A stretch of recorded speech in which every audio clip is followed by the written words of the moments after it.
Last week we connected up our virtual machines by hand, okay?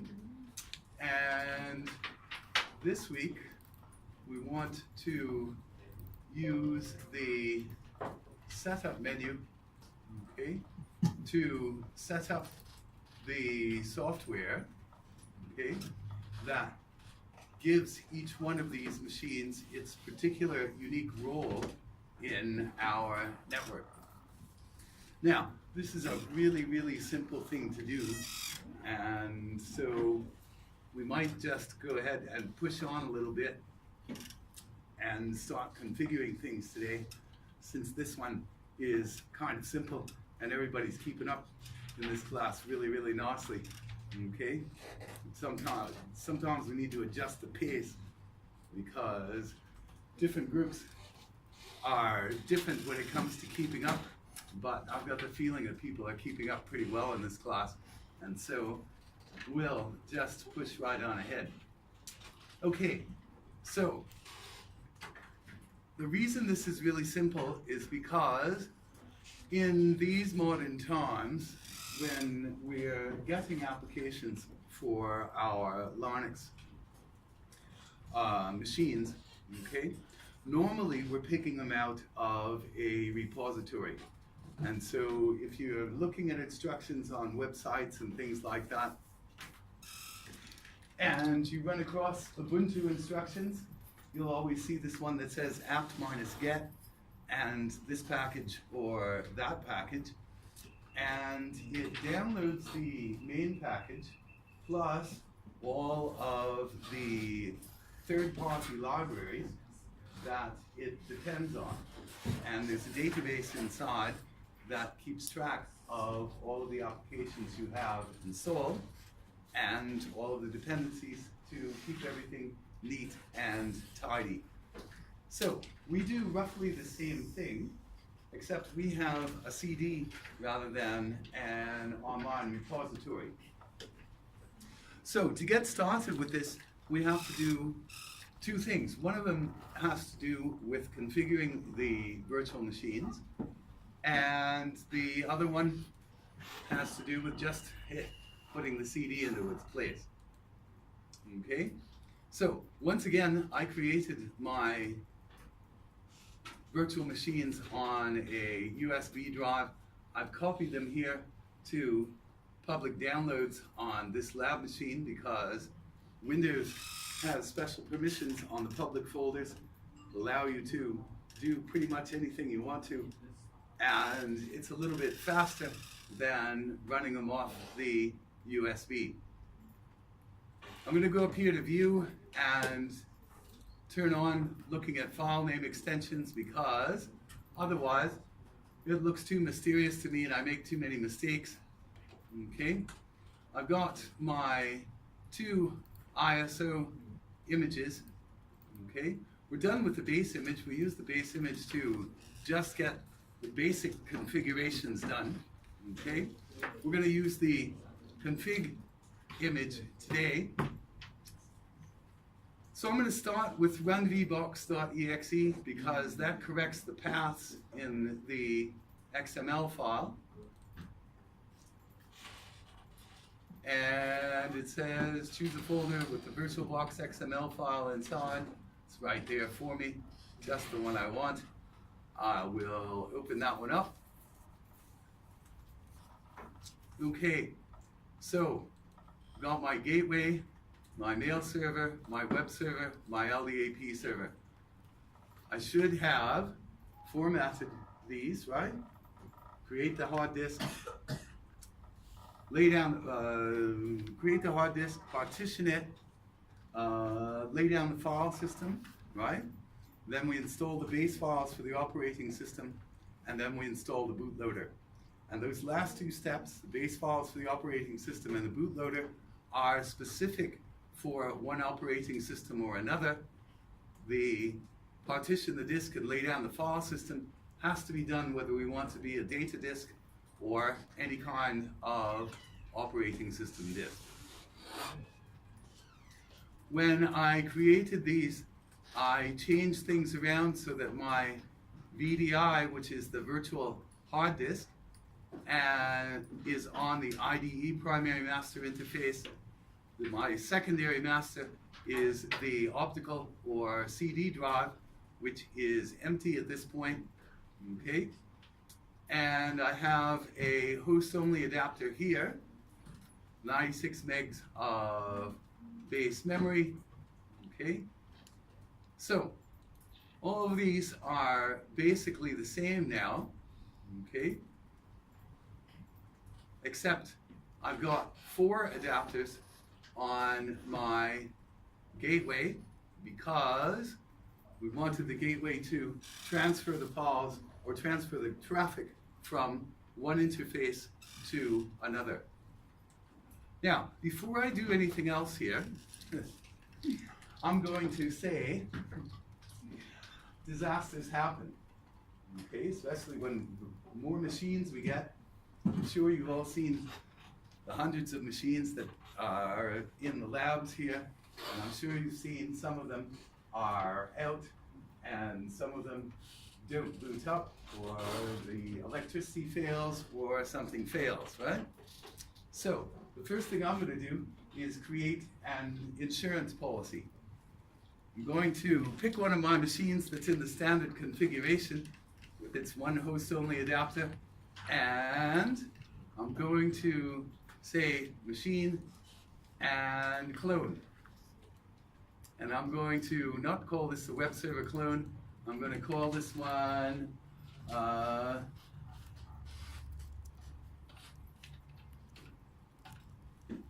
ready to clone. I'm going to say reinitialize the MAC address, and I'm going to say make it a full clone. Okay?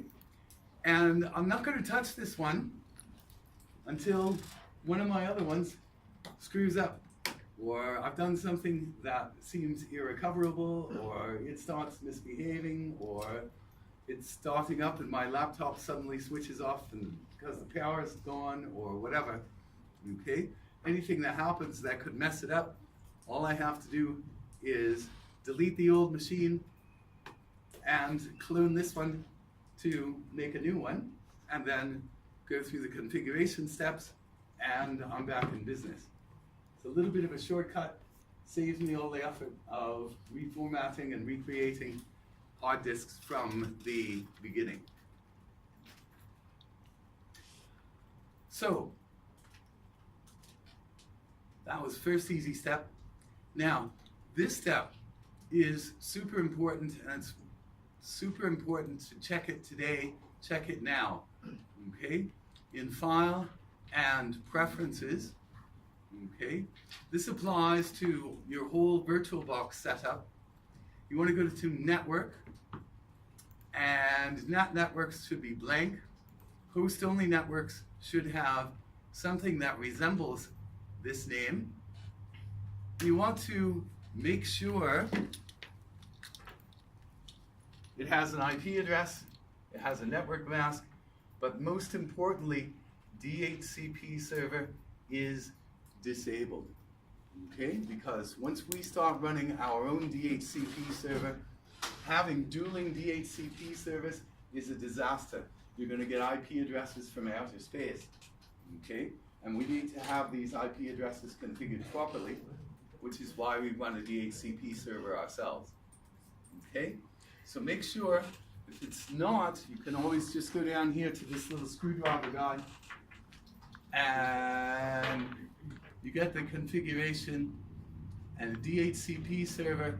Make sure this box is not checked, okay? And that applies to the whole thing. That applies to your whole VirtualBox installation. So you only need to do it once, but it's a hugely important step.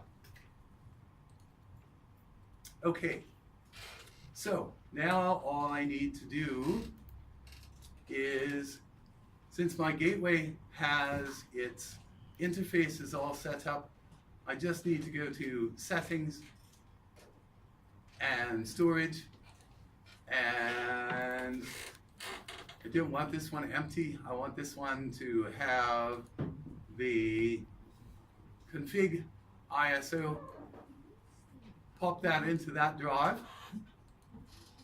Matter of fact, I'm just going to go ahead and do that for all of them. Storage, and pop in the Xinetd config ISO. This is what's nice about having virtual CD-ROM drives, is that you can put them into as many machines as you like at the same time. And in my LDAP server, why not? Settings, storage, pop in the Xinetd config ISO. Okay. So I'm going to start with the gateway, and it's going to be really important to get into the habit of starting the gateway first, letting it go to the login screen. You don't actually have to log into the gateway, but we will need the gateway running in order to get access to its services. So once we get this gateway configured, it's going to be important to start it first each and every time, and make sure that it gets to this login screen. So I'm going to log in here first, ROOTTOOR.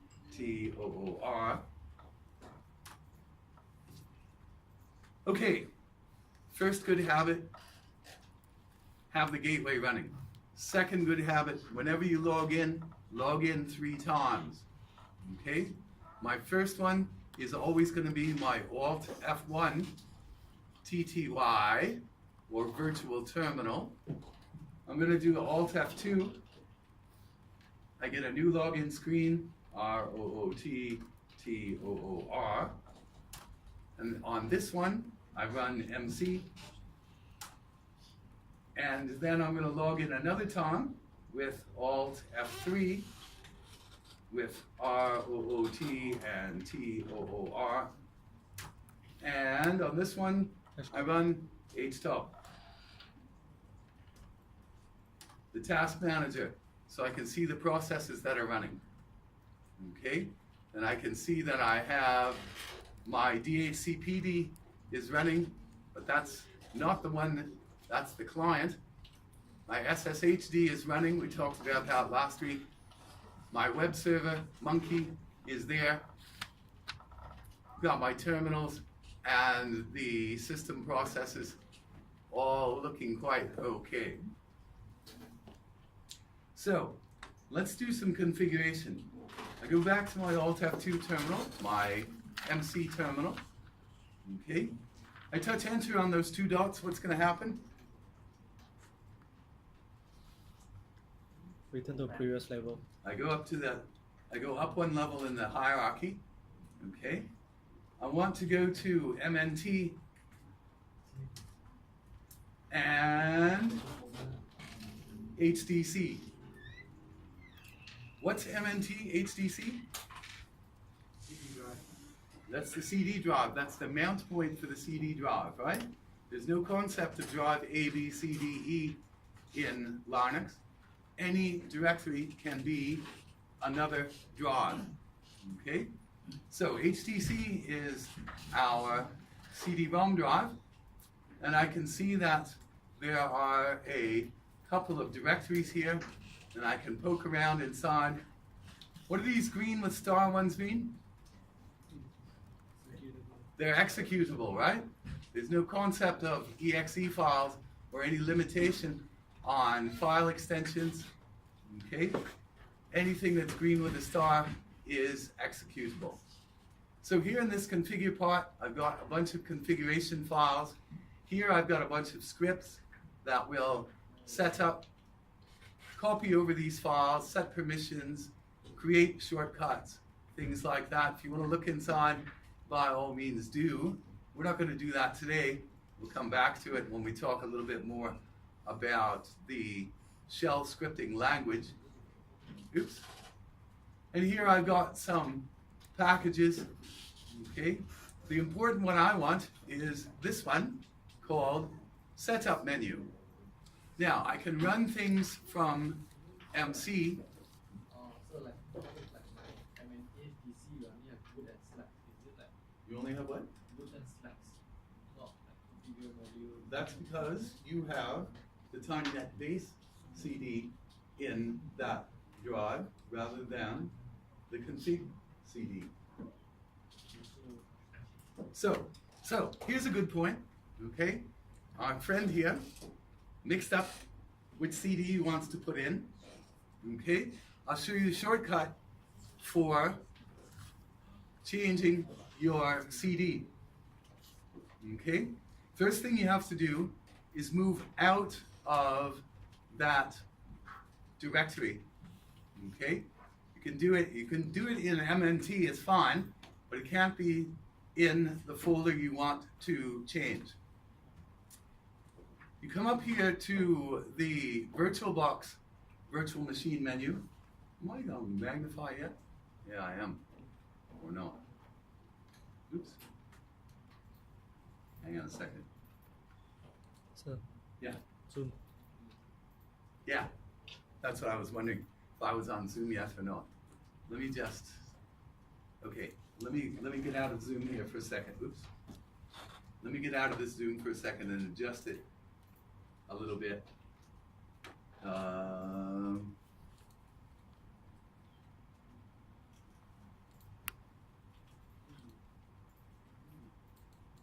me draw it back to there. There we go. Okay. That's better, isn't it? Okay. So what I need to do is I need to come up to the VirtualBox menu here, right? Left, File, Command, that's inside the virtual machine. The top menu with File, Machine View is outside the virtual machine, okay? And under Devices, okay, I've got a set of devices, some of which I can manipulate while the machine is running. Okay, so the first thing I need to do is I need to switch to my shell screen here, my plain shell screen, okay? And what I need to do first, if I've got the wrong CD in the drive, is I need to unmount the drive that's there. That takes it away from the operating system. So I can UMOUNT/DEV, oops, not DEV, MNT, HTC.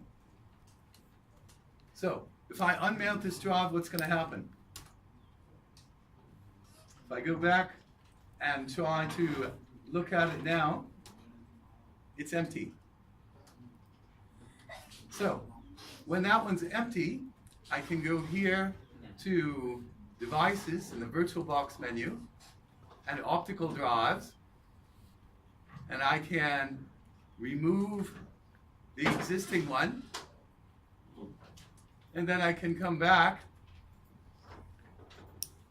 and choose the proper disk image. So if I unmounted the base, now I can mount the, actually I'm not mounting it yet, right?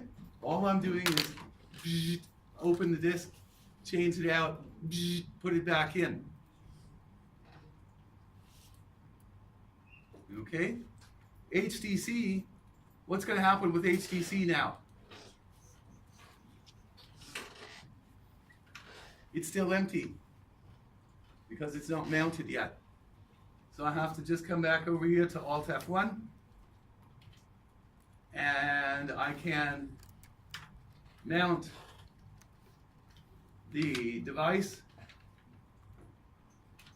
oops, DEV, HDC.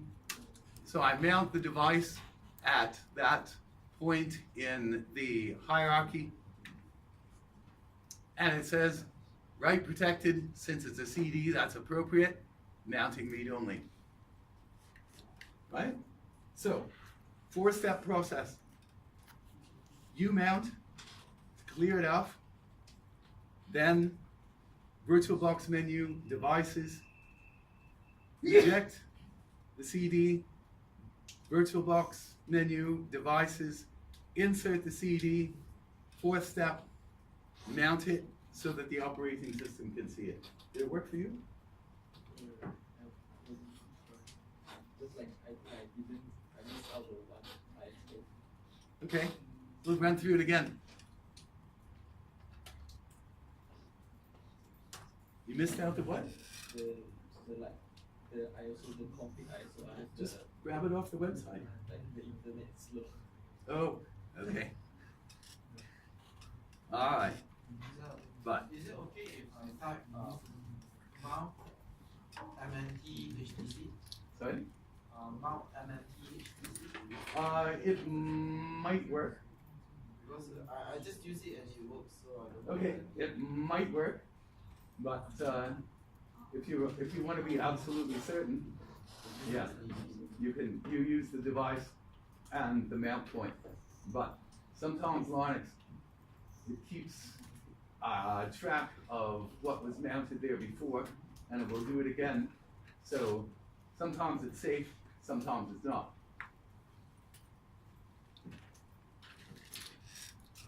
Okay, so anyway, let's go back here. HTC, now that I've mounted it, I'm back and I've got the setup menu. Now, again, I'm gonna say, you can just highlight these executable files in MC and touch enter and run them. Sometimes that's a good idea, especially like this one. This one's gonna come up with a menu, so that'll be fine. Other times, the MC screen is gonna come back so fast that you're not gonna be able to see the output, okay? So it's up to you to kind of guess, but if you think you missed something, be sure to run it at the command line. But this one is gonna work fine if we do it this way. So I just touch enter here, and I got some configuration options here. This basic configuration, no rule, we're gonna leave that for now because it requires a little bit more manual configuration, but we'll definitely get to it in this class around week 10, a few weeks time, okay?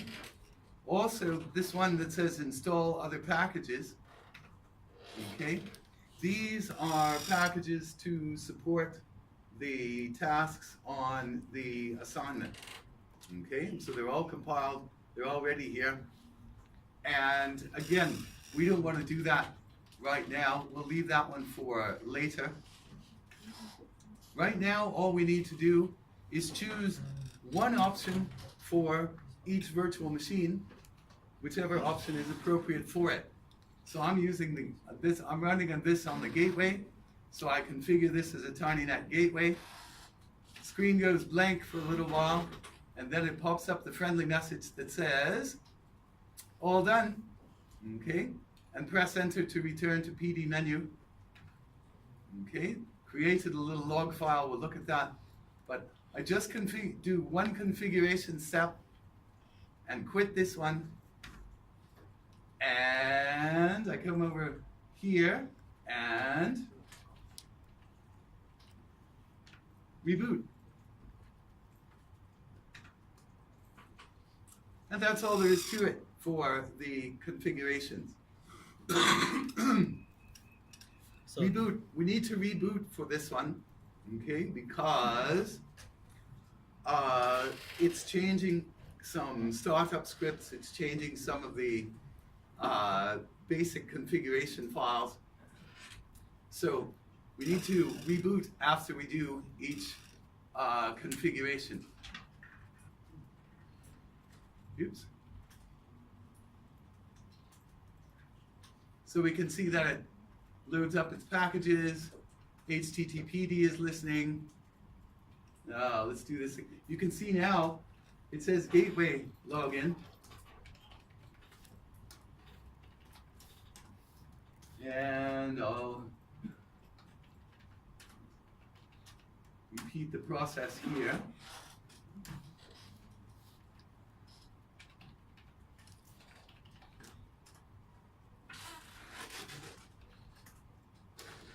to point out a couple of things. Okay, so this is our HTOP screen. Okay, you can see that we're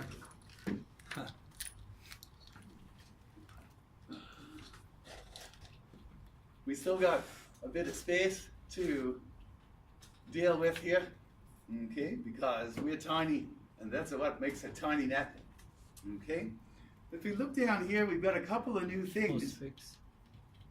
Okay, here's one that's process number 4256. That's just a unique number the operating system uses to keep track of what's going on.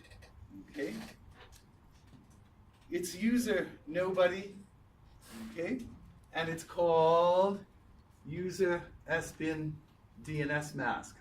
Okay, so this is the executable file. This is its location. Okay, its location in the file system.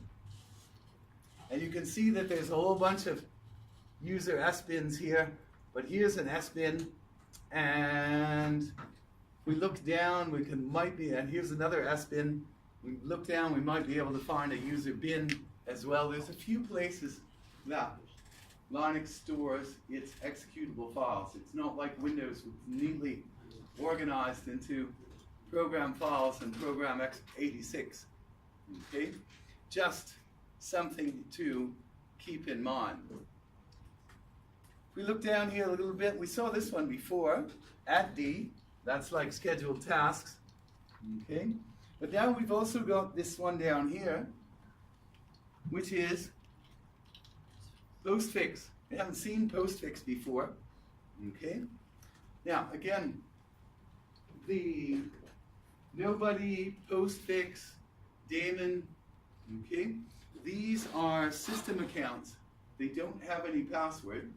They're just created to add a layer of security, because these system users own the files and own the processes. So when we set permissions for owner, group, and world, okay, we've got a little bit more flexibility when these processes are owned by a different owner than by root. Okay? So postfix owns the pickup and the QMGR processes. Okay? Nobody owns the DNS mask and Monkey. Monkey is our web server. DNS mask is our DHCP and DNS server. Okay, so it's running. So when the other machines start reboot and ask for our IP address, they should be able to get one from here. Okay. Anything else of interest here? Okay, not really. Is my SSHD running? Yeah, we set that up right last week. Okay, and it's running owned by root. Okay, all good. Let's leave the gateway for a minute and go back to our VirtualBox menu here. And I'm going to start up my mail server. Once it creates the window, I can start up my web server. And once it creates the window, I can start up my LDAP server. Okay, the only one I have to wait for is the gateway, because it's only the gateway that's got other services that these are going to depend on. So here's my mail server. Now, I'm going to show you the shortcut way to do this, because it's just a few little command line things to do here. Okay, we did it with MC before, and we could do it with MC again, but I just do one login here.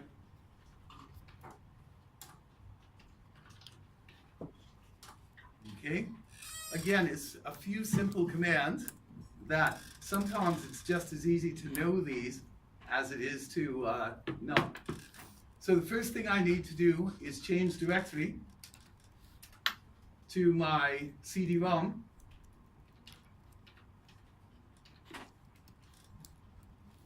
Did that in MC before.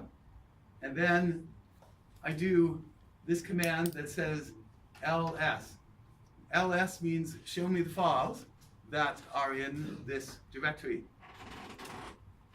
So I can see my setup menu there. It's green with a star, so I know that's the executable one. So now all I have to do is say, in this directory, run, / means run from this directory, and be very, very careful about the case.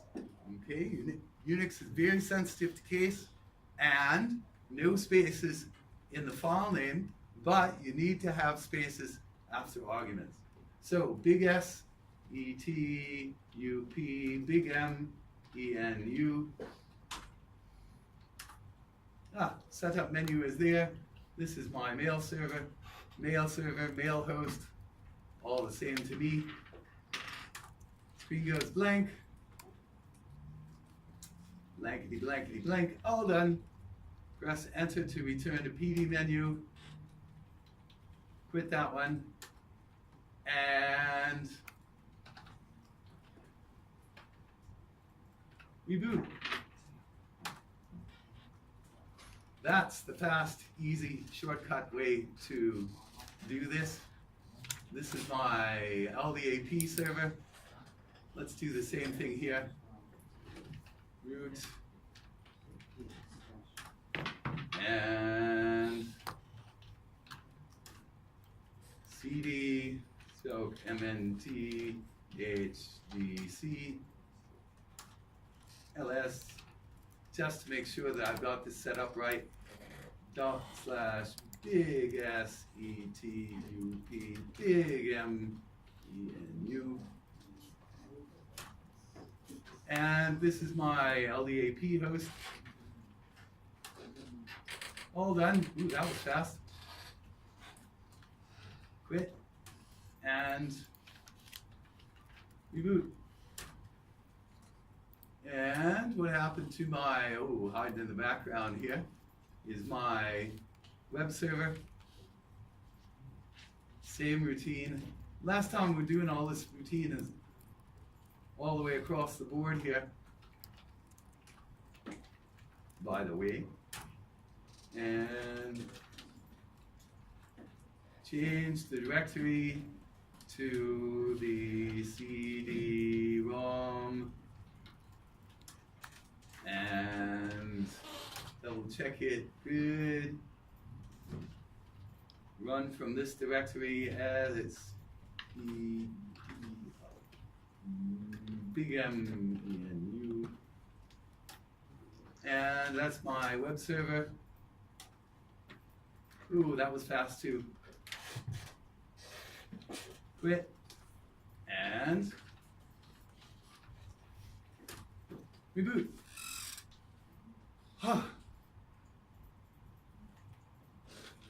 That's what we needed to get done here. Okay, so this is my mail server. Okay, and again, as we can see down at the bottom, it's got a new host name, IF0 IF0M1NC. We'll see what that means in just a minute. But I'm going to log into my mail server here. Doesn't matter which one I use. Then see, I need to check. I need to check and see if it configured itself properly. Let's do the whole routine login here though. ROOT-TOOR. This is Alt F2, so I'll MC on this one, and Alt F3, and HTOP. Okay, so on my mail server, I look down the list and, oh look, I've got Postfix running on the mail server, okay? Postfix runs on the gateway to take mail in and send mail out to our other networks. And Postfix runs on this mail server in order to receive mail and send out mail for our local users, okay? So everybody that's on our network, everybody that we recognize as one of our people, okay, has a mailbox that's controlled by this guy here, which is Dovecot, okay? And you see vmail is a new system user that the configuration script set up for us to own the authorization processes. And if we look down a little bit, we see another system user called Dovecot, okay, which controls the login for the IMAP accounts. Okay, so when people want to access their mailboxes, okay, Dovecot takes control of that process with its IMAP login and its authentication process.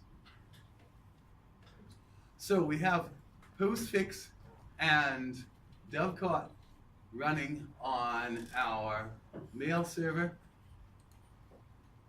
okay, DNS mask and Postfix running on our gateway, Postfix and Dovecot here, okay. Over here on our web server, we won't actually see the PHP applications in the process list, okay, because those are going to be managed by our Monkey HTTPD. And we'll set that up either next week or the week after. We'll finish the configuration so that Monkey will execute the PHP scripts that are there, okay? And we'll talk about that part of web server configuration at that point. The OpenLDAP, again, we might see one process there. We'll take a look and see. But again, OpenLDAP has a lot of invisible behind it that gets done with the configuration files that we don't need to worry about it. But we will need to do some debugging on this. We will need to do some configuration here and a small amount of configuration here. And for this class, this LDAP host is going to be kind of optional. Okay, so let's take a quick look at the LDAP server. Oh, yeah, let's log into the LDAP server. Let's check all of these to make sure that they come up right. I'm not going to do the whole login for the web server and the LDAP server. I'm just going to do the first one. Okay. How do I tell? How do I know the IP address of these servers? My dash IP. Sorry? My dash IP. Yep.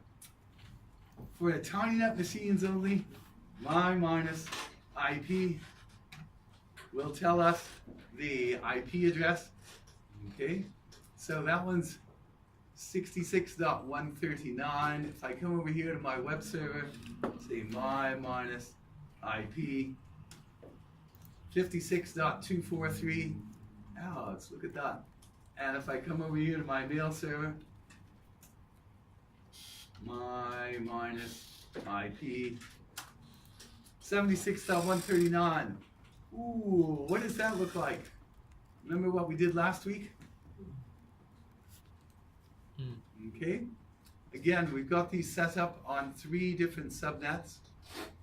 We configured the networking manually last week, but now it's all taken care of auto-magically by our DNS server on the gateway.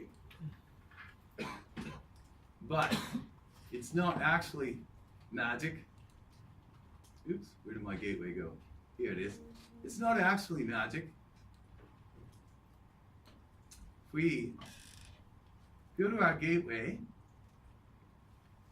okay, and again, what we want to do is jump up a little bit in the hierarchy here and go to our favorite place for configuration files, which is etc.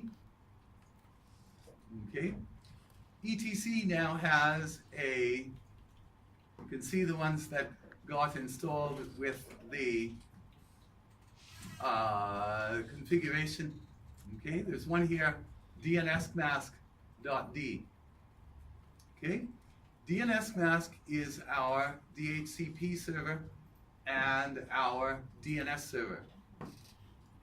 So what happens is when the web server, for example, comes up, it's configured to send a message, broadcast a message that says, yoo-hoo, anybody out there running a DHCP server, if you are, tell me who you are. Okay? The DHCP server responds, and the web server, in this case, will request an IP address. The DHCP server happily give it an IP address and say, this is your default route, and tell me your host name, and it registers the host name with the DNS. It's very smooth, very easy. Okay? But it's done with the configuration files here. Now, there's only 2 really important configuration files in this one. Okay? One is the DHCP one. Okay? Again, if I want to look inside, all I have to do is F3. Okay? If I want to edit it, as long as I've got right permissions, I can edit it with F4. But let's just take a look inside with F3. Okay. Now you can see again a whole bunch of lines here that start with this character. What does it mean when a line starts with this character?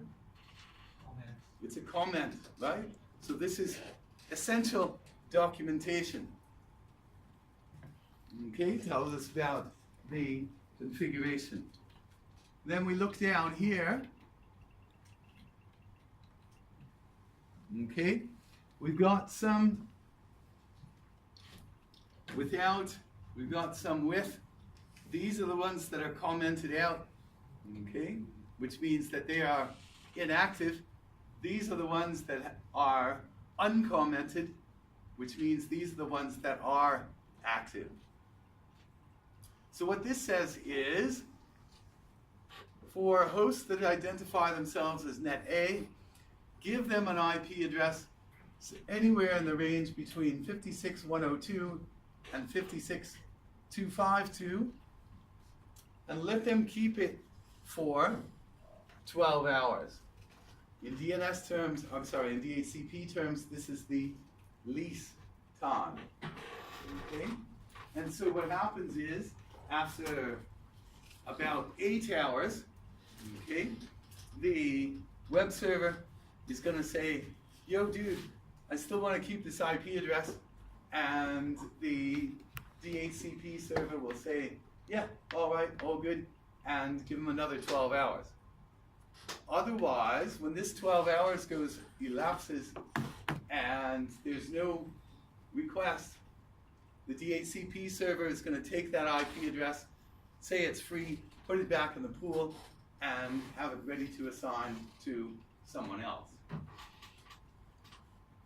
So that's why we configured, we'll look at this in just a second, but we can see where the web server is going to be configured on net A, the LDAP server configured on net B, and the mail server on net C.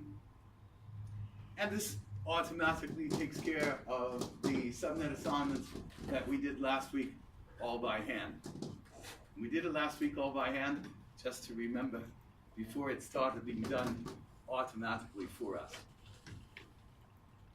So each time the DHCP server pulls a IP address out of the pool here, it also registers that name in its internal database of active names.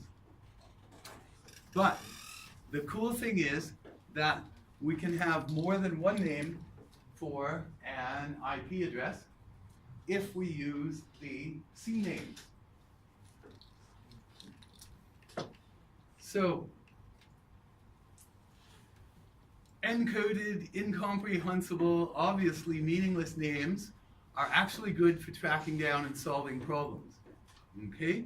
So, that's why we have this weird naming convention that you see, that you could see over here if it wasn't blank. Oops, wait a minute, happened. Oh, right. See this one up here? It says IF0M1NC. Okay? This is the user I'm logged in as, and this is the name of this host. Interface 0, machine 1 on net C. It's really, really boring. It looks really, really dumb, but when you've got 1,000 machines, it actually makes life a lot easier to track down which one is misbehaving if you have a naming convention like this. Most people don't. They name them Mars and Jupiter and Saturn, or Frodo or whatever. But this is just the naming convention we adopt here. Okay? You're free to do what you like with your host names. But once you know the host names that are on your network, then you come over and you go to your DNS server and you set up civilized names. Okay? And so the format here is nice name, comma space, ugly name from etc hostname. Okay? So each one of these clients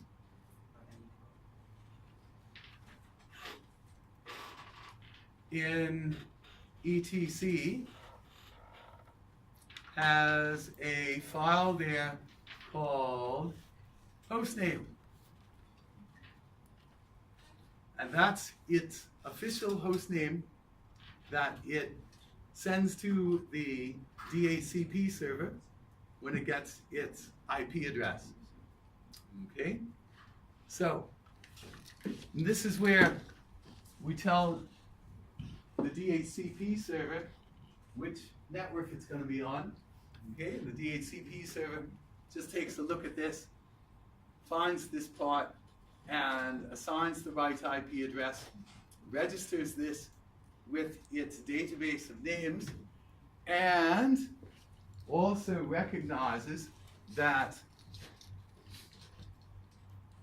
that machine has an alternate shorter name, which is just as dumb, but it also will respond to this name, mailhost.tinynet.edu. Okay? And this one, the LDAP server can be called ldap.tinynet.edu. Okay? We can call it www, or we can call it webmail. Okay? And we'll always get to the same server. So let's check that and see if it works.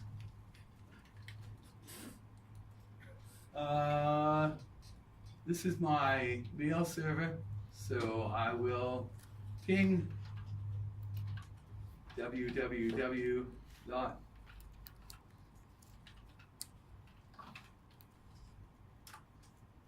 Hey, 64 bytes. And you can see that it's giving the whole proper host name as the return, okay? But it also responds to www. Let's try pinging LDAP.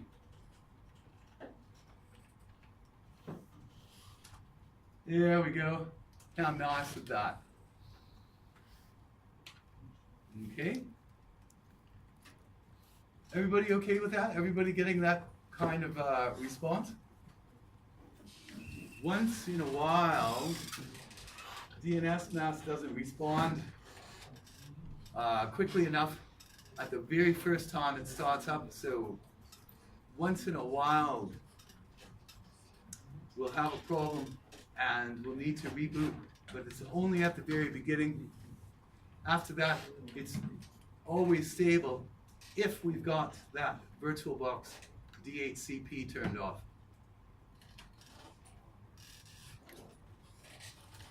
Okay, everybody gotten this far? You can ping across, got your names working, got your IP addresses all sorted out? Some part I didn't configure properly, so I just reset to one Okay. Can we try to get follow and get to this stage first? That's all on the website. You. On the timing net. Yep, it's all there in the TinyNet instructions. Okay.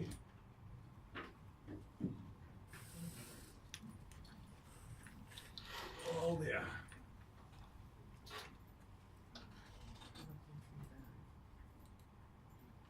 Okay, where do we want to go next?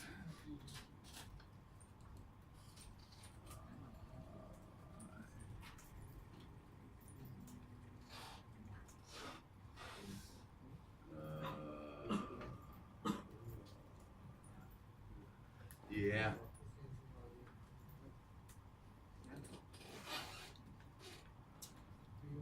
Okay, how many people did not get this far aside from you?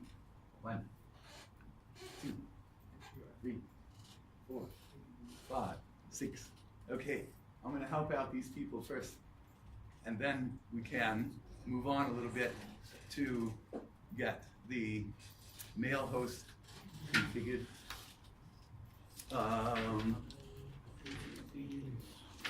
Anybody who wants to, oops, let's do this for a second.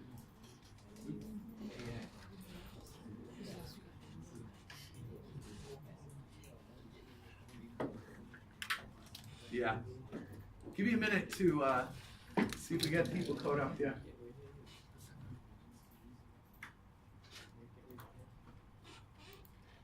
How far did you get? You're not even soft yet. No.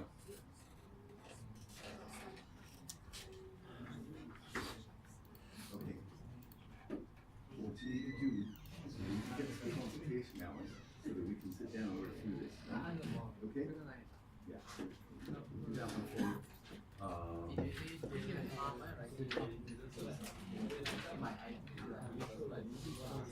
Okay. That means you don't have an IP address yet. That's right. Is that your gateway?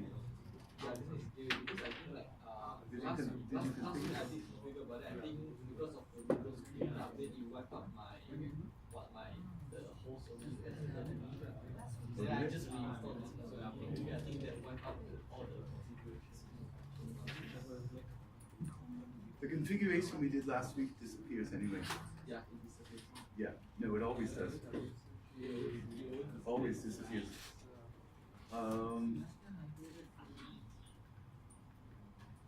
Your go to VirtualBox main screen and go to file and preferences and network. Okay. And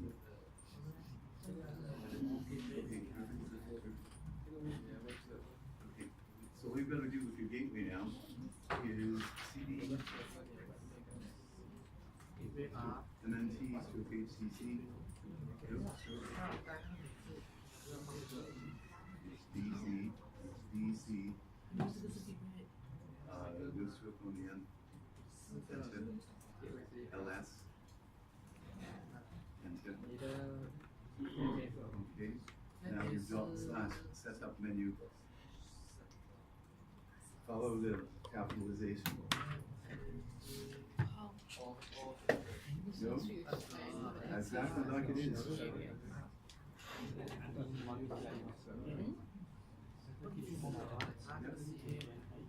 And then configure as a gateway.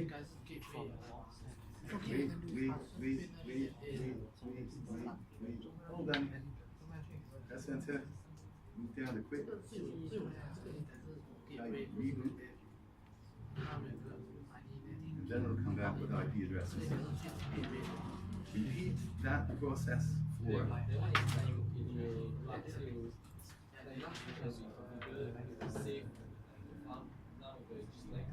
Now it's written in the script files and it's going to be done automatically for us all the time. So let it reboot and then it will have IP addresses. Repeat that process for the other ones. You're creating a new version. Who else needs that? Who else needs an app?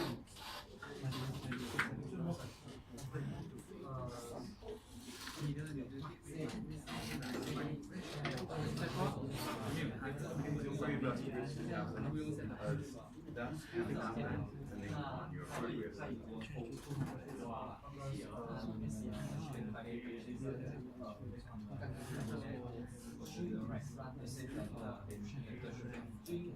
And it works most of the time. Sometimes the hardware just won't allow it to. The hardware won't allow it to connect to the internet. If you have that problem, just change down from a bridge down to it'll still work fine for what we're doing. You can't control all hardware. Same size. You have to try to make that Oracle, and Oracle can't manage it. The other one was what? Website.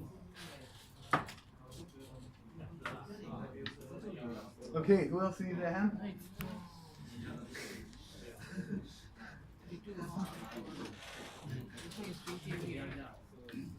Yeah.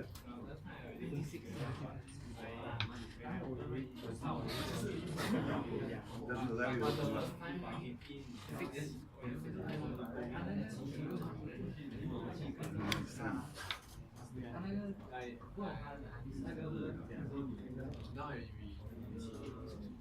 it. You read what? Okay. I don't understand what you're saying. Okay.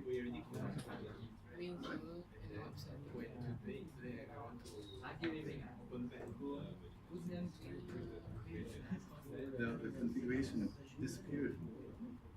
The configuration we did last week just disappears.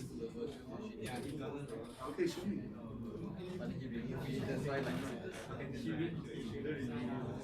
Okay.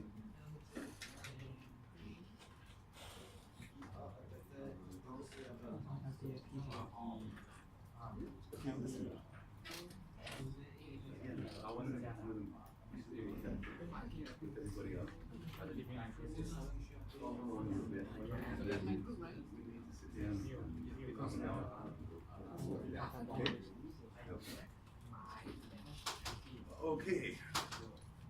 Okay, it looks like pretty much everybody's getting along here.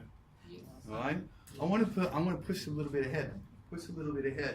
And get started on configuring our gateway and the mail server. Okay. I'm going to set aside my web server and my LDAP server. It's not that they're useless. It's just that we don't need them right now. We're not going to focus on them right now. All we're going to focus on here is the gateway and the mail server, because as we pointed out, both of these are running the same application, which is postfix. Okay?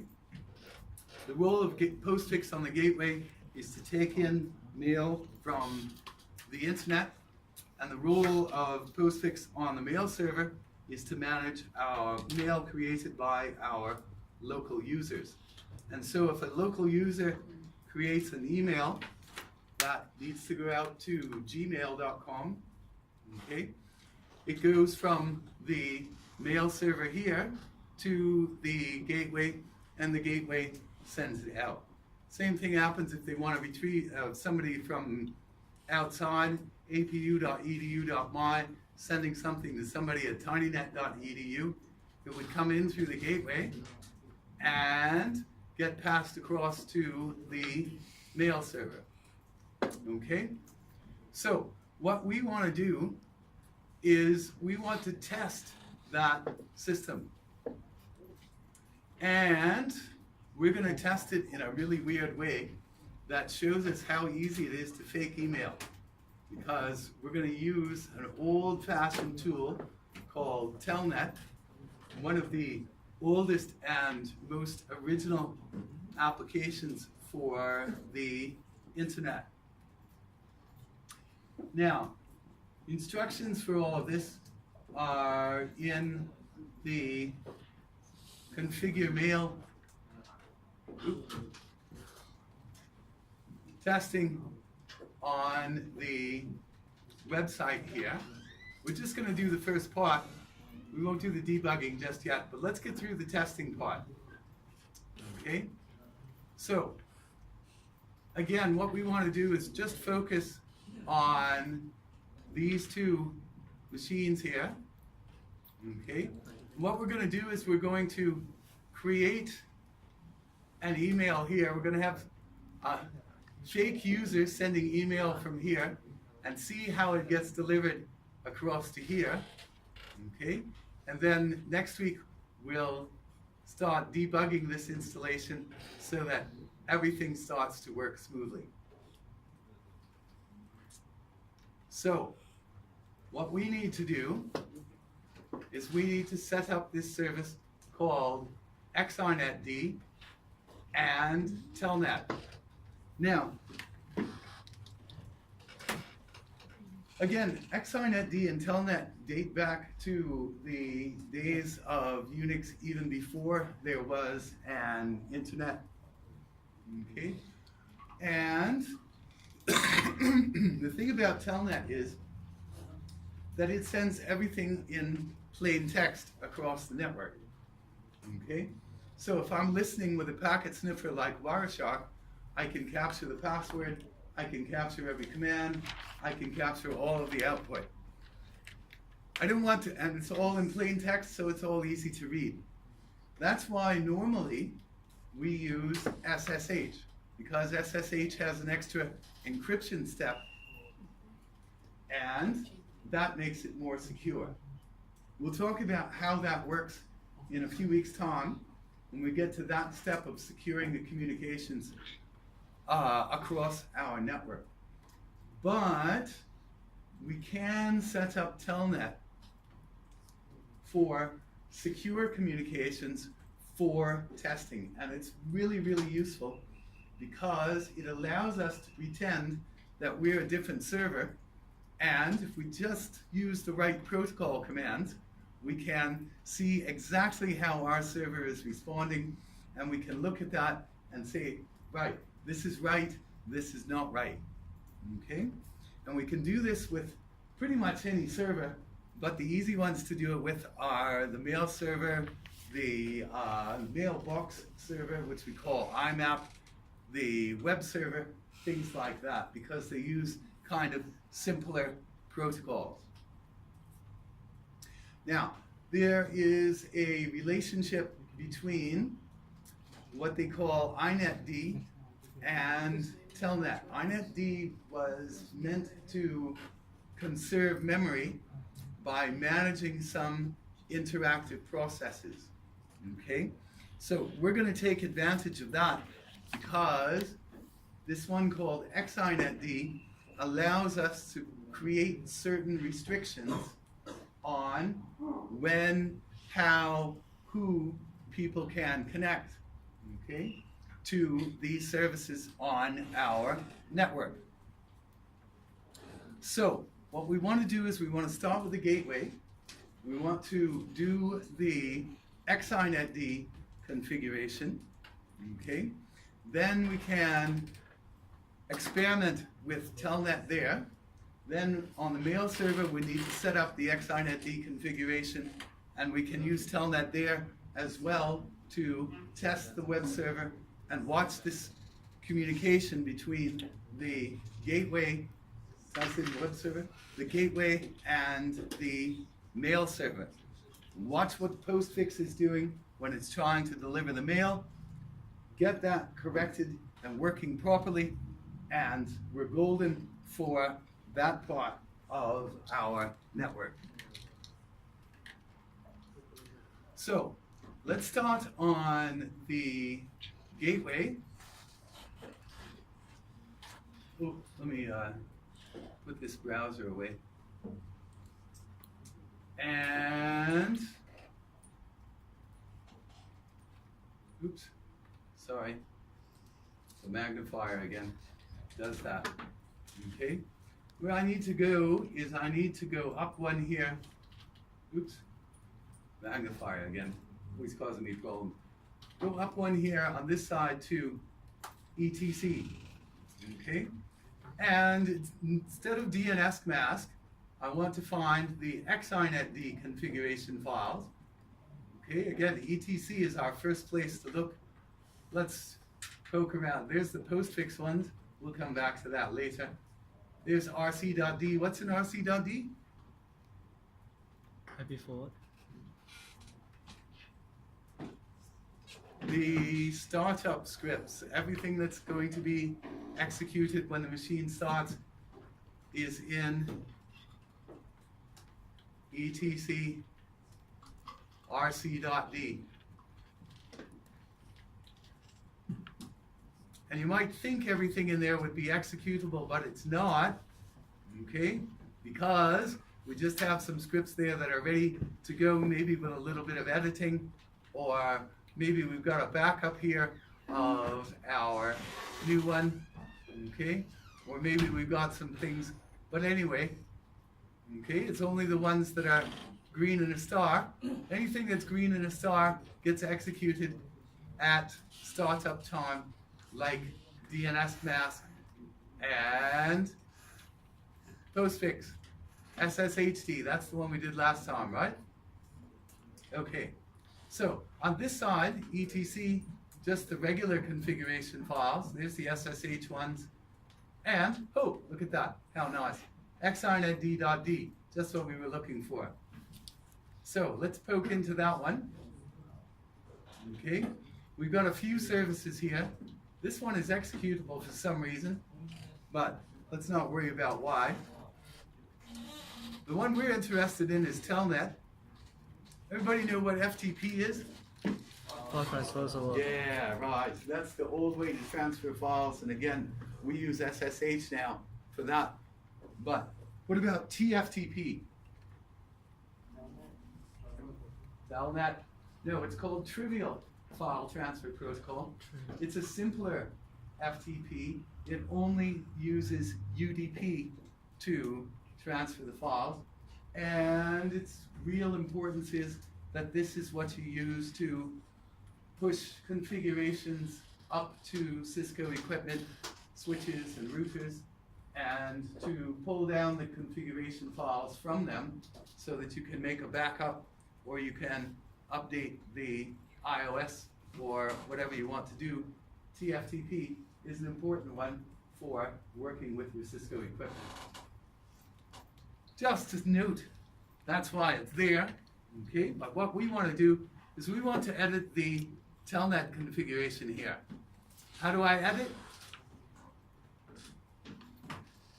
Right down there at the bottom, F2 menu, F3 view, F4 edit, F4. Okay? Now, again, their comment, but I want to point out one thing that's really kind of a little bit subtle here, okay? Right up here at the top where it says Telnet, you see that little blue dot there? And then there's a kind of a pointy thing here with a few dashes in between, okay? Those are not real typing, okay? Those are there, it's a feature, not a bug. This means this is a trailing space, and this is a trailing tab, okay? Just to say you got trailing white space. It doesn't really mean anything, it's just there for you to look at. Okay, so I've got various IDs, the protocol, TCP, right? The user will be root, the server, the file that it's accessing is this one. What it needs to know is here. What's this?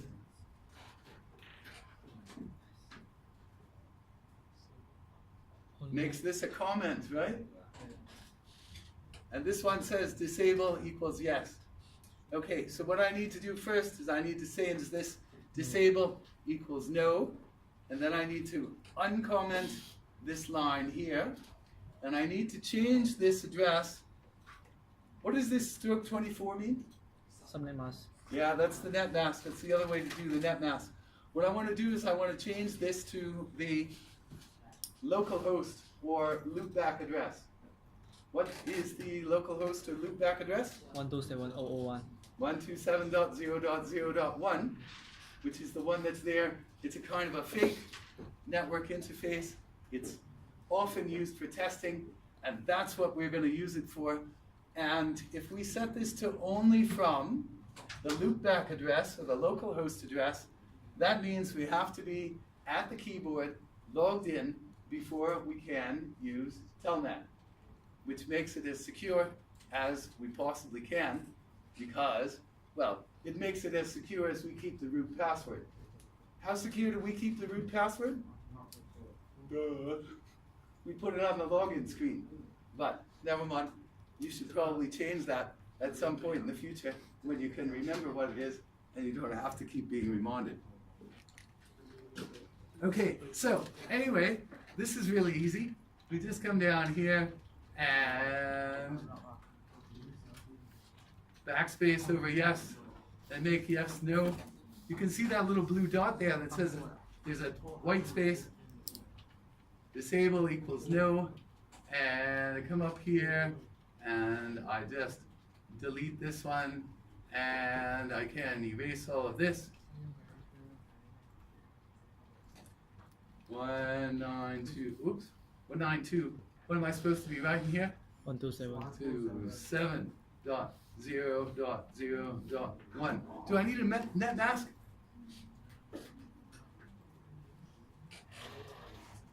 No. Local no net mask. I don't need a net mask because that number is not 0. If that number was 0, I would need a net mask. If that number is defined as anything between 1 and 254, I don't need a net mask. If it's 255, I don't need a net mask either. Right? Why? Broadcast. It's the broadcast address. It means it goes to everything on the network anyway. Okay? So 127.0.0.1, localhost address, disable equals no. I'm good. What do I do now? I F2 to save and F10 to quit. Now, if I look at HTOP, hey, wait a minute, Alt F3, HTOP. If I look at my list of processes here, will I find Xinetd? Yeah, just like last week with SSH. It's not going to happen until I make it happen. So, what do I need to do? I want Xinetd to start up every time I start the computer. What do I need to do? to Right. Executable. Executable what? Startup. A startup script. You define the startup script and make it executable and make sure it's in etcrc.d, otherwise it's not going to get found. So let's take a look though. Let's follow. Let's explore this a little bit. Okay. Now you can see these ones up here. Okay. There's this concept of run levels. Some older ones use numeric run levels. Okay. We use an rc.m. rc.m is multi-user. The way the boot thing starts is that there's one called init that's started by the bootloader. Okay? And then the bootloader in the initialization has some pointers to scripts that it starts. And again, we'll go into this in more detail a little bit later. But the general idea is that you have configuration scripts calling configuration scripts calling configuration scripts down a whole chain as the boot up process proceeds. Okay? So here in this one, rc.m, take a look at it with F3, right? All of the comments here, right? Executed by init when the system is in one of the multi-user run levels, okay?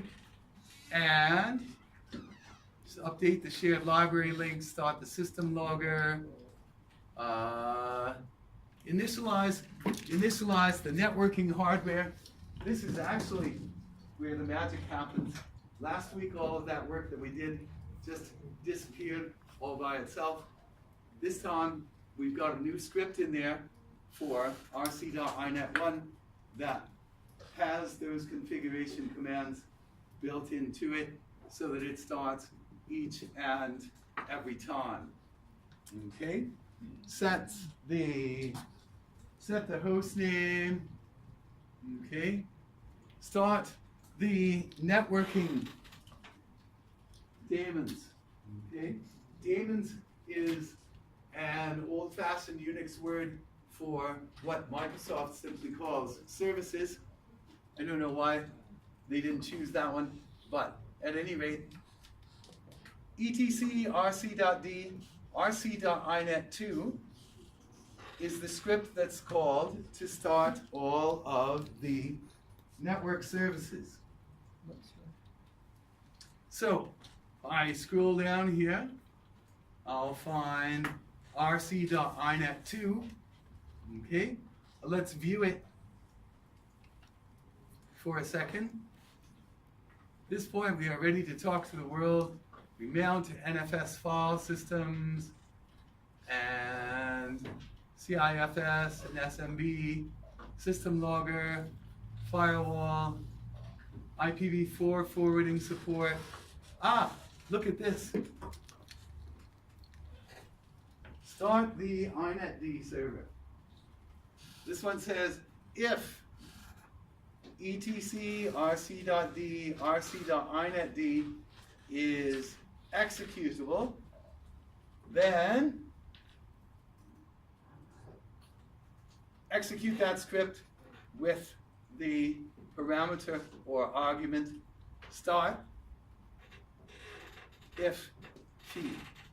Simple if statement. If condition, then do this, no else, just ends. Oh, and here's the OpenSSH one. We see this one come up sometimes.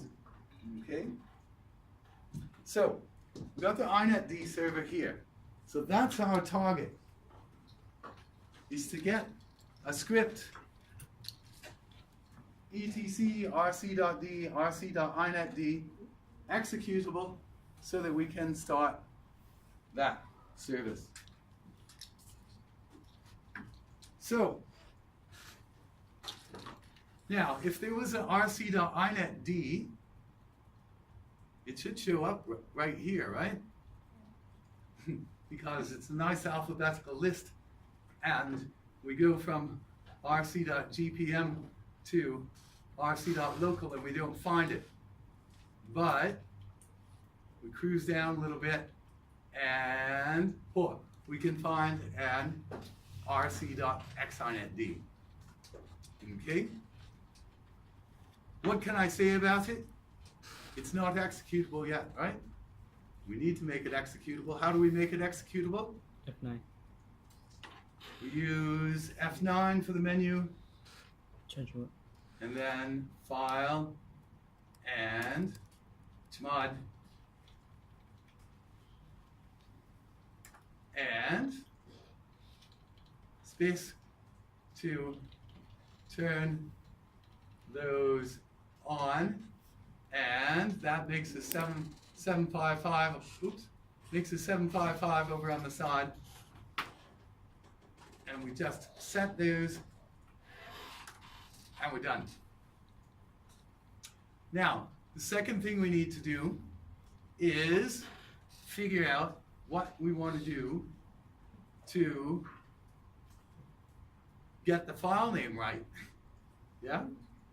So we could make a symlink, and normally I'd be tempted to do that, but it doesn't. Somebody wrote this code in a really screwy way inside there. We're not going to go into, again, we're not going to go into that one now because it's really screwy. So the best thing to do is just rename this one. So how do we rename?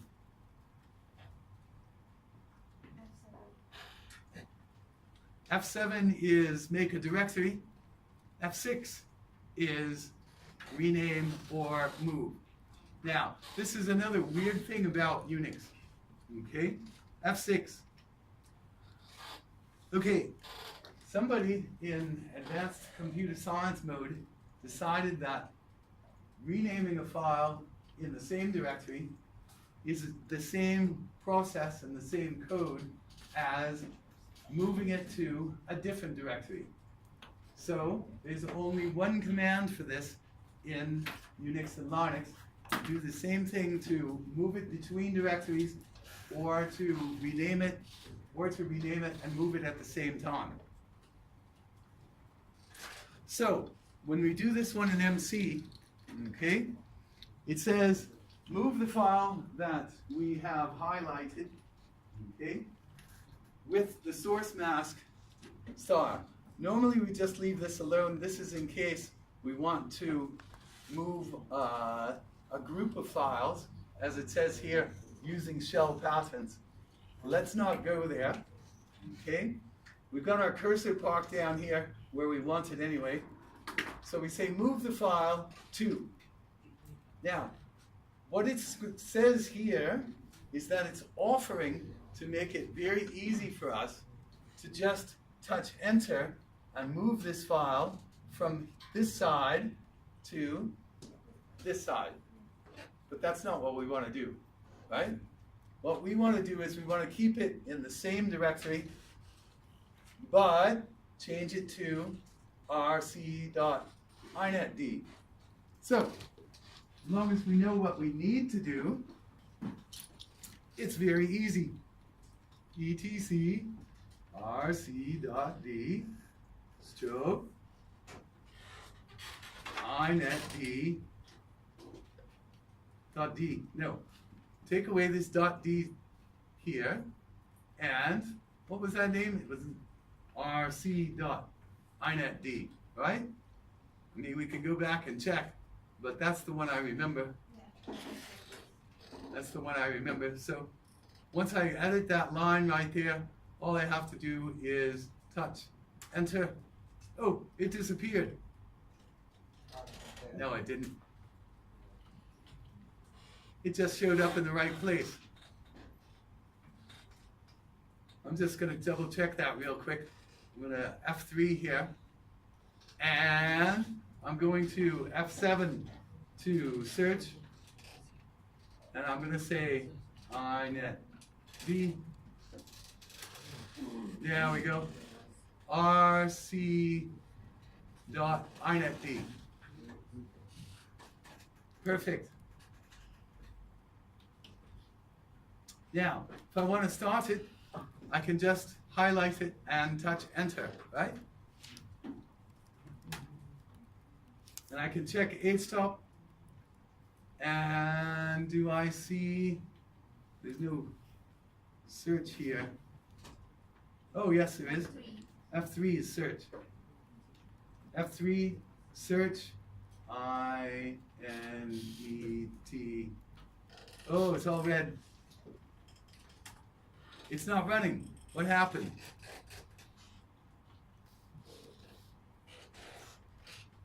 Let's do the other thing.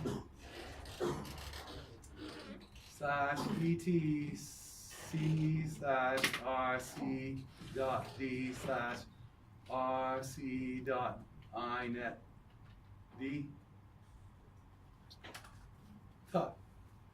It put that message up for us, but the MC came back too fast to see it. Okay?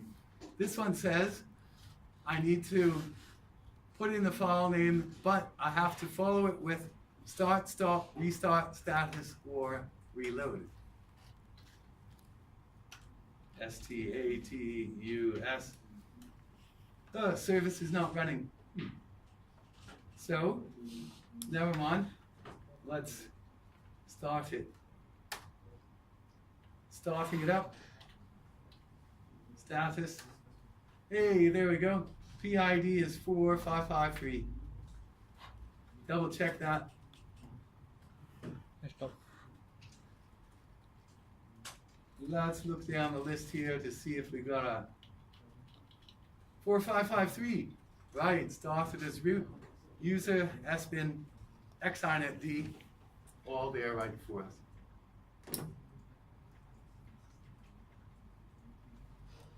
Everybody good with that?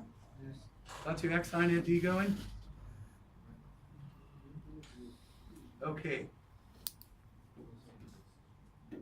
Once you've got your Xinetd going, can shift back to our screen here. I'm going to clear this one off. And I'm going to say Telnet and localhost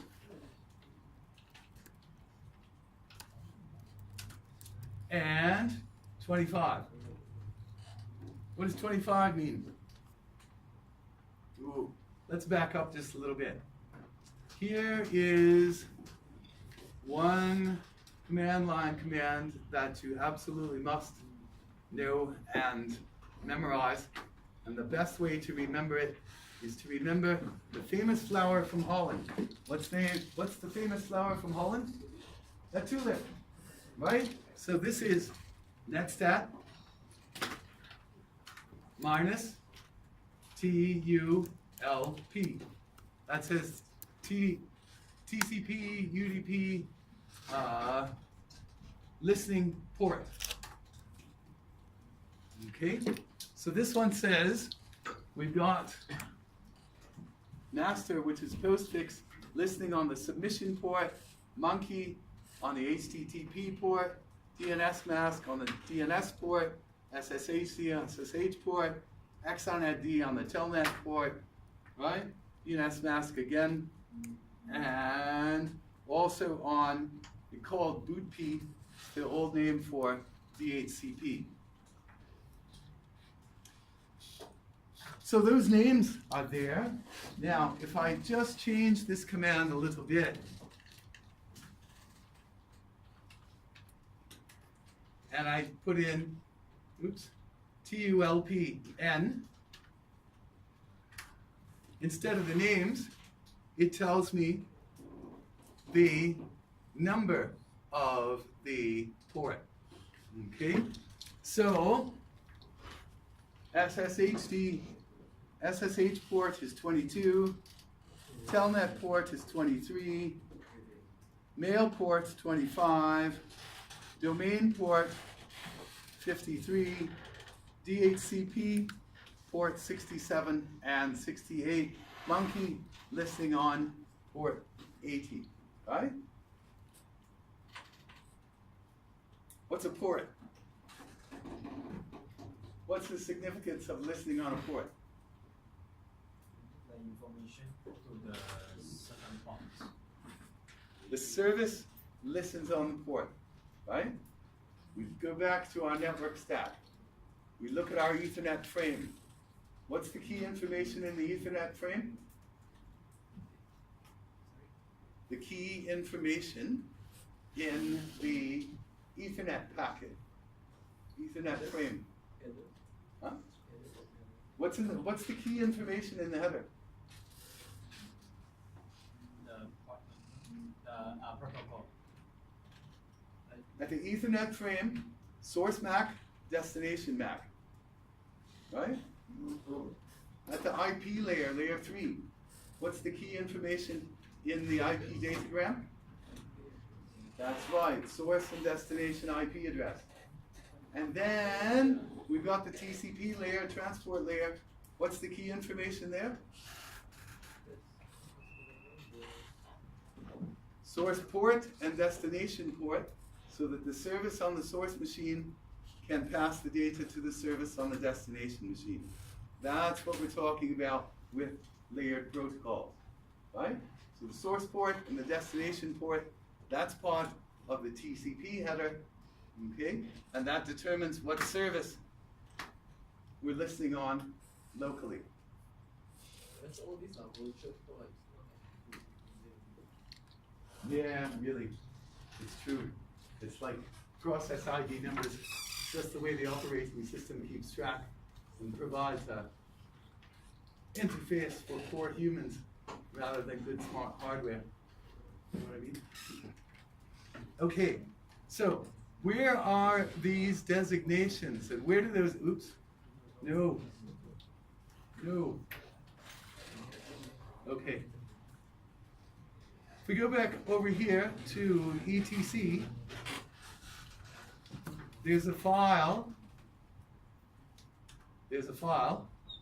down the list here in ETC called services. Oh, and it's huge, 73508. This is the place where the ports are listed with their names. Okay, and we'll go into this a little bit deeper later.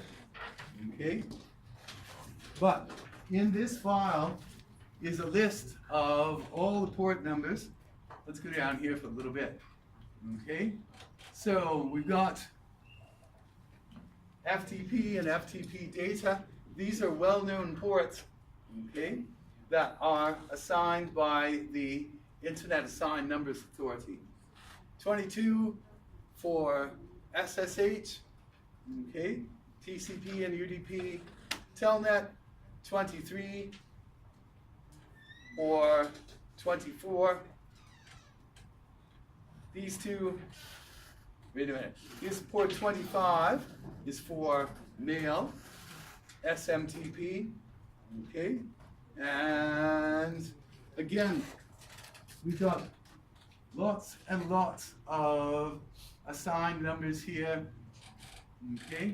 Name server is the very old internet name server. Get down to 53, we can see that's the proper domain name server, okay. And all kinds of assignments here. Go down a little bit. Finger, nobody's ever heard of that anymore. HTTP, okay, the World Wide Web. So when we see the names in netstat.tulp, they're coming from here. Okay, when we see the numbers, they're coming from the operating system. Okay, so if I want to talk to my postfix server, my master, I either talk on 587 or 25. So let's go back to where I was before. Say telnet, localhost 25. Oh, there we go. Trying 127.0.0.1. Connected. Escape character is incomprehensible. And there we go. Gateway.tinynet.edu. ESMTP postfix. Postfix has given us a welcome message. So, if we want to fake some email, this is how easy it is.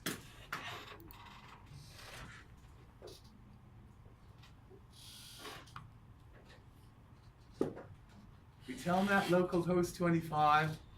We say, hello, mail from. Let me see if I can get my screen here. Can't tell which cursor is which anymore. There we go. Okay, so let's try this one. Let's say hello. Hello. Hello. And sending host name, me.my. And it says you're communicating with this gateway. And I'll say mail, and then from, and a colon and a space. You gotta be careful a little bit with the syntax here. And I'll say the boss at example.com.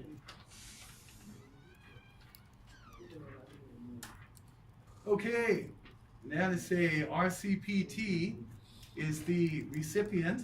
RCPT.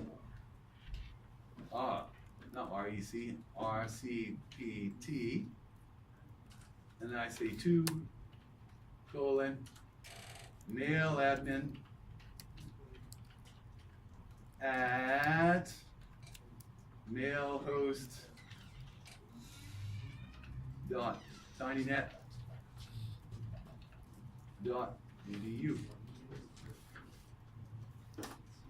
Okay, now I say just in a big data and enter. Since end data with crlf.crlf, we'll see what that is in just a second. Right now I just put in the subject, system upgrade.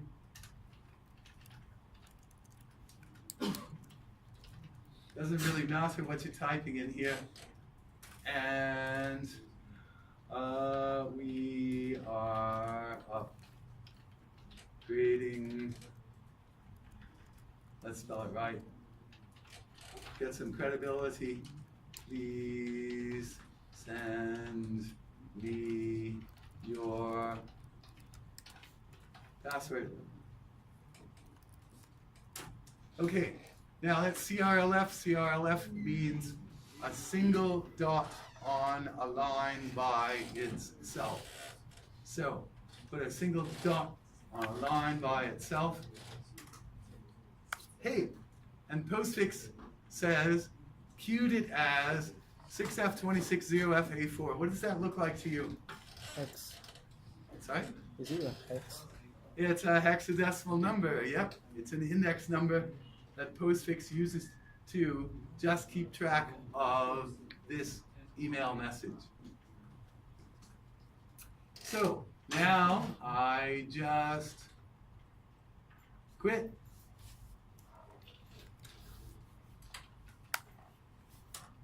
Bye. So, postfix is so dumb, it just thought I was a mail server, or a mail client, or Outlook Express, or whatever. Okay? But it's just a server, and we can use the protocol through Telnet just like another server does. Okay? So postfix, as far as it's concerned, got connected to me.my and received this email to be delivered. Did it get delivered? That's the big question. I'm only going to give you a clue today, but you can follow it up for yourself a little bit if you want to, or you can remain in suspense until next week. But we do go back to our MC, and if our favorite place in the file system is etc and rc.d, our second favorite place in the file system is all the way down at the bottom down here, which is called var and log. Okay? There's a bunch of stuff up here that you can safely ignore. The role config, if you want to take a look at that, it says it installed things, okay, had a little problem with trying to move a subdirectory of itself. Little problem with the copy command, but that's basically what it did to configure the gateway. What's this 1, 2, 3 thing? We talked about this before, right? This 1, 2, 3. Why is there an activate log 1, 2, 3? System log. And a messages 1, 2, 3. And a DHCPD 1, 2. Is it also like that it runs to Okay. We have a utility that we call log rotate. That again, it's one of those things that starts up in the startup scripts. Okay? So every time we start the computer, this log rotate utility looks at the log files we configured it to look at, and it takes the oldest one and throws it away. And then it renames all of them so that this new one is the one that's active right now. This is the older one. This is the one that was one older than that. This is the one that was one older than that. And if there's anything older than that, it disappears because it's too old. So, dot 3 is the oldest one. Dot 2 next oldest. Dot 1 next oldest. And this is the current one, right? So here, May 17th was the previous one, and this one May 24th, and this one today. Okay? We've got a DNSMask.log down here. It's only the first time we've started it with DNSMask. Over time, we'll see DNSMask 1, 2, 3, and the active one. So what we want to find down here, DNSMask.log will have lots of good information about handing out IP addresses and such, is our postfix log. Here we go.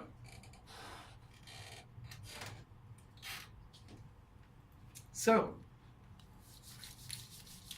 how do we figure out what the log files are? Understanding the log files is going to be one of your most challenging challenges in this class, because you have to look for what you recognize, and you have to use what are sometimes cryptic and overly detailed messages to figure out what is happening. It's sometimes, I think, easy to call it a little bit more art than science, okay?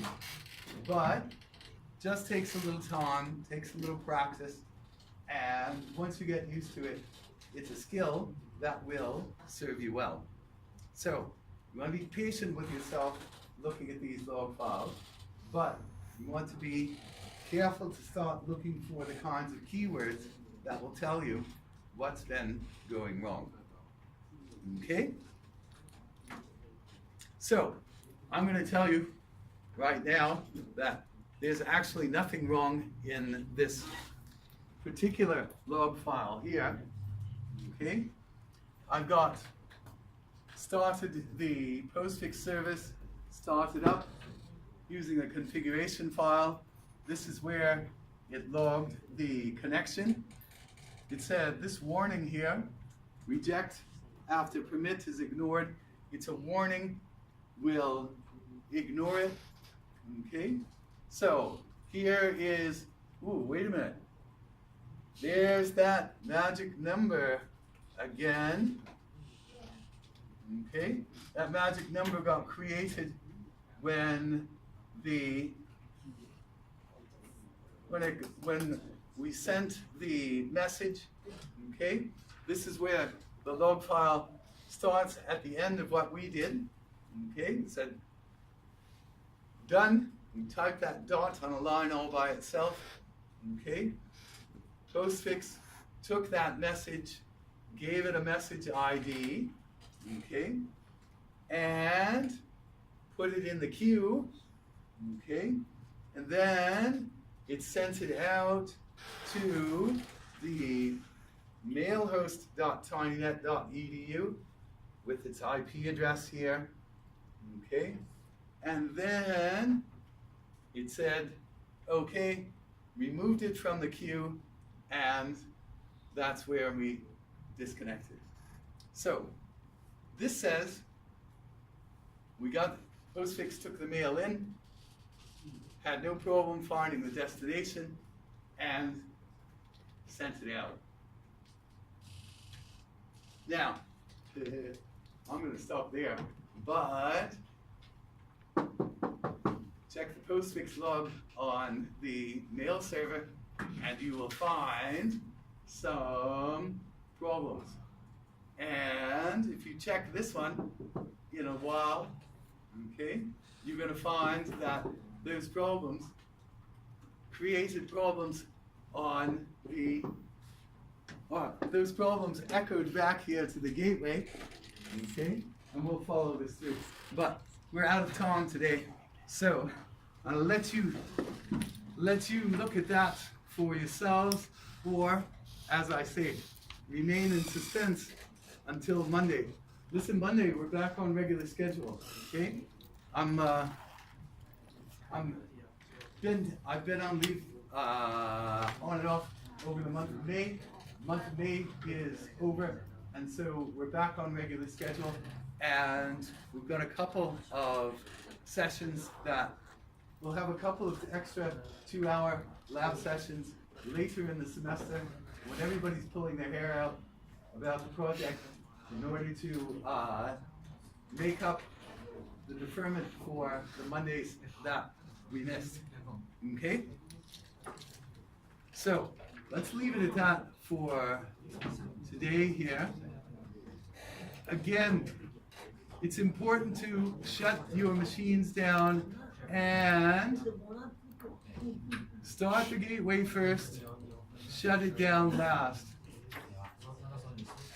That's going to be the best way to keep your system healthy.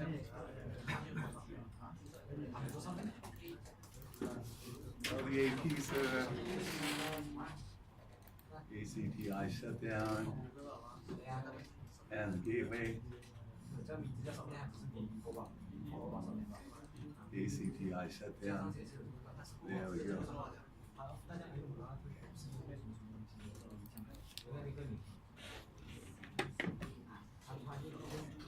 Again, if you want to follow through on this, there's the link right here about the debugging.